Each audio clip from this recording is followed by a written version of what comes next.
So quick update lang din ulit guys no, dito sa ginagawa nating 5.6mm na airgun. 5.5 naman po yung bala niya. Bat stock na lang po at yung dito sa ilalim ng tangke.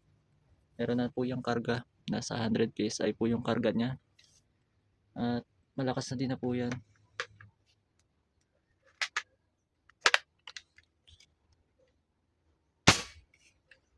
Ganyan po siya kalakas. Kahit 100 PSI pa lang po yung karga niya.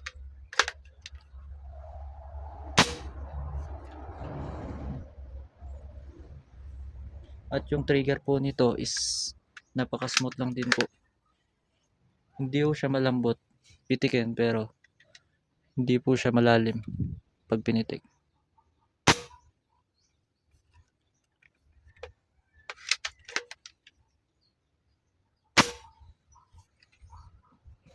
Konti na lang to guys no, matatapos na. 20mm railings. Galing lang din sa mga laruan na merong railings. Kinuha ko lang yung railings. Nakakalas po tong barrel at tangke no. Hindi ko siya finix. At yung size naman ng tangke natin is medyo may kalakihan po yung tangke natin ngayon no.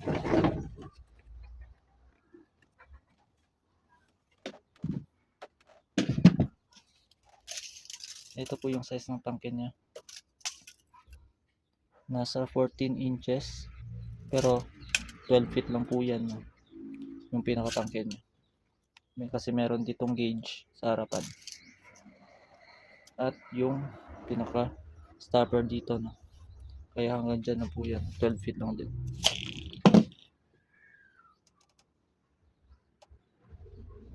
Yung gauge natin nakakalas to guys. Meron lang yung teflon yung thread niya.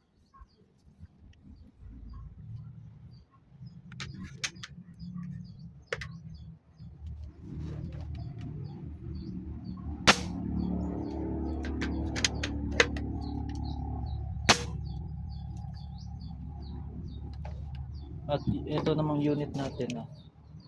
Yung wooden buttstock natin is pinalitan ko rin yan ng tangke.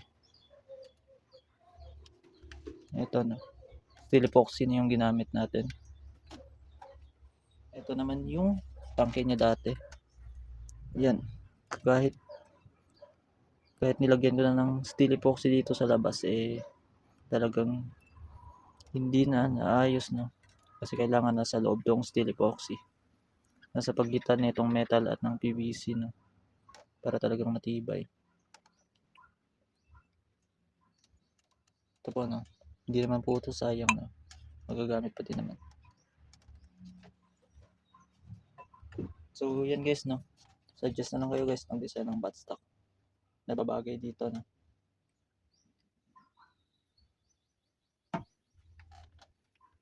So ito po yung isa natin ginagawa no. 5.5mm din yung bala niya.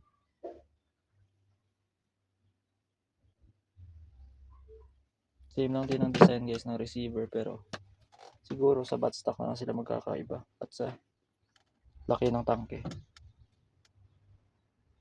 So yun lang guys no.